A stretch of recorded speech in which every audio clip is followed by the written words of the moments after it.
شاهد اعمال محدودیت هرچه بیشتر هستیم برای زنان هنرمند، به ویژه در عرصه موسیقی. 4 دهه است که صدای زن ممنوعه و حالا هم به خاطر نوازنده های زن این کنسرت لغو میشه. چرا؟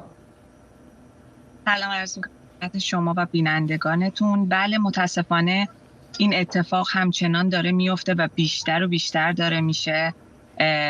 قبلا خیلی ما تو تهران که برنامه داشتیم فقط برای خواننده ها مشکل بود، اما الان شهرستان ها خیلی دارن، یعنی این خیلی فشار داره بیشتر میشه متاسفانه.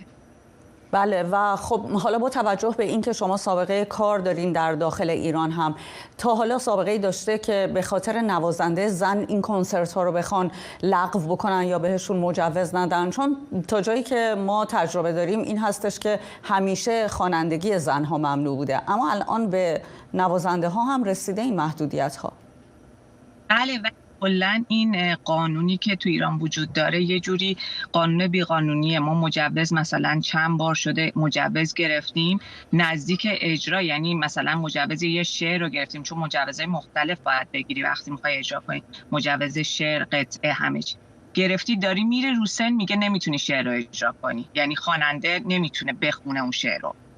یعنی این اتفاقات یه جوریه که حالا اینم مثل همونه، یعنی کلا قانونایی که وجود داره یا مجوزایی که میدن اصلا یعنی روش نمیشه آدم حساب بکنه واقعا.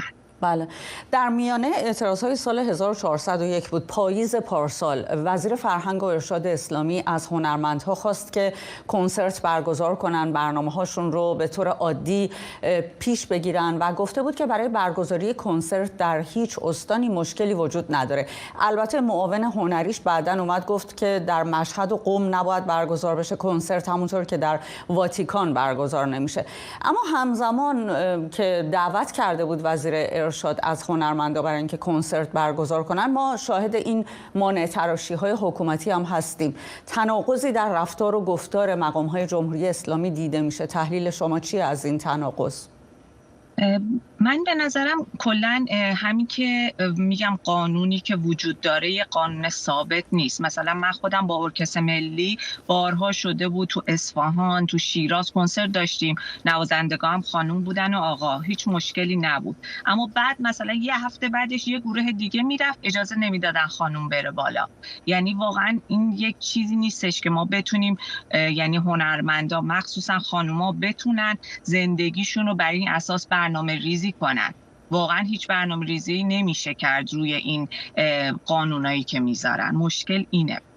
خانم احرارنژاد، من میخوام ازتون بپرسم راجع به تجربه شخصی که دارید از کار در ایران. اگر که بخواین با الان که در تورنتو فعالیت هنری دارید. صداتون رو ندارم. الان صدای من رو دارین خانم احرارنژاد؟ من میخوام ازتون درباره تجربه شخصیتون بپرسم از کار در ایران و الان که در کانادا در یک کشور آزاد فعالیت هنری دارین، اگر بخواین مقایسه کنید.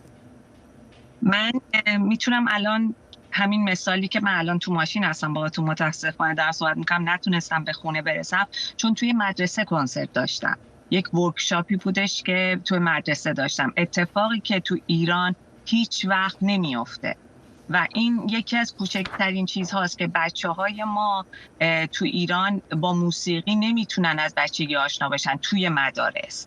یعنی حالا همه جداگانه ممکنه کلاس برن، ولی اینکه بتونن از بچگی انقدر موسیقی آزاد باشه، همه جور سازها وارد هنرستان، وارد مدرسه معمولی. من خودم چون هنرستانی بودم خب اونجا ساز بودش و ممانعتی نداشت، ولی توی مدارس عادی واقعا این اتفاق نمیفته. این کوچکترین چیزی هستش که فرق اینجا و ایران هستش. حالا دیگه بماند به کنسرت ها و اون آزادی عمل که داریم، مخصوصا ما خانم ها راحت میتونیم اجرا بکنیم، مجوزی قرار نیست بگیریم. این یعنی واقعا هنرمند نباید بره مجوزش رو بگیره، باید مجوزم از جاهایی گرفته میشه که اون آدمایی که هستن که خانم مجوز رو بدن اطلاعاتی درباره موسیقی ندارن، فقط میان مثلا نگاه میکنن خب این شعر الان چه مشکلی داره، این قطعه‌ای که میخواین بزنید خیلی ریتمیک باشه خوب نیستش، باید یه خورده مثلا ساده تر باشه.